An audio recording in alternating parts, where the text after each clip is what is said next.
또 다른 상처를 만들지 않기 위해.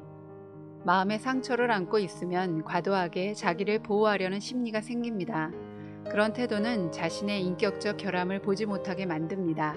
다른 사람을 비난하느라 자신의 미성숙함을 볼 수 없기 때문입니다.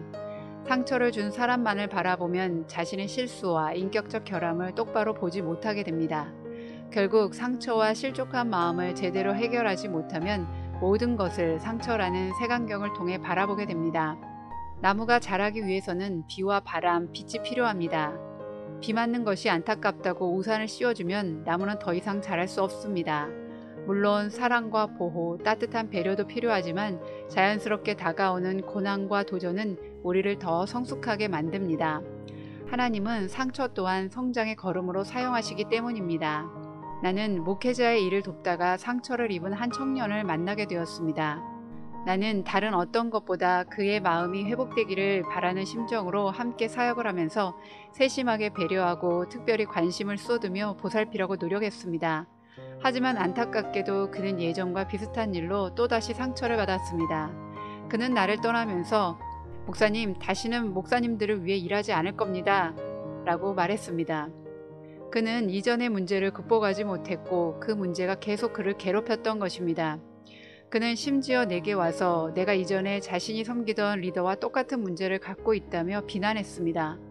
무엇보다 마음이 아팠던 것은 그가 그만둔 바로 그 일이 그가 하고 싶어 했던 인생의 소명이었다는 점입니다.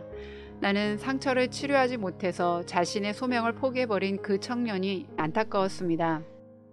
그가 상처받은 마음 때문에 왜곡된 시각을 갖게 되었다는 사실을 인식하고 있었다면 똑같은 문제로 교회를 떠나지는 않았을 것입니다.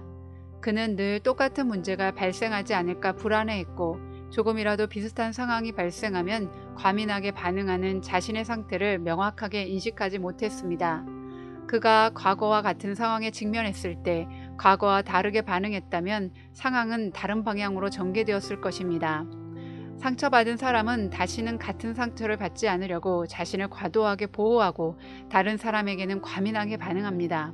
그래서 또다시 상처를 받게 되고 그 상처 때문에 또 다른 상처를 받게 되는 악순환이 계속되면서 자신과 타인을 괴롭게 만듭니다. 예수님은 우리의 상처를 치료하고 싶어 하십니다. 하지만 우리는 때로 주님의 치료를 거부할 때가 있습니다. 그 대신 여러 가지 핑계로 자기를 합리화하고 주변 환경이나 사람들을 비난하는 쪽을 선택합니다. 그러나 상처를 치료하기 위해서는 과거와 결별해야 하며 강한 용기와 인내가 필요합니다. 상처는 무조건 나쁜 것이고 내 삶에 일어나서는 안 되는 일이라고 생각하지 말고 똑같은 상황이 벌어졌구나. 이번에는 예전과는 다르게 좀 더 초연하게 반응하자. 그래서 상처에 상처를 쌓아 올리는 악순환을 끊어버립시다.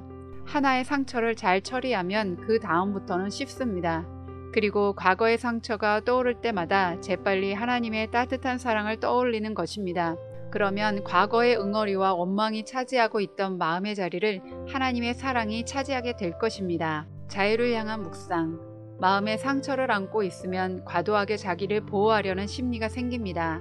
그런 태도는 자신의 인격적 결함을 보지 못하게 만듭니다.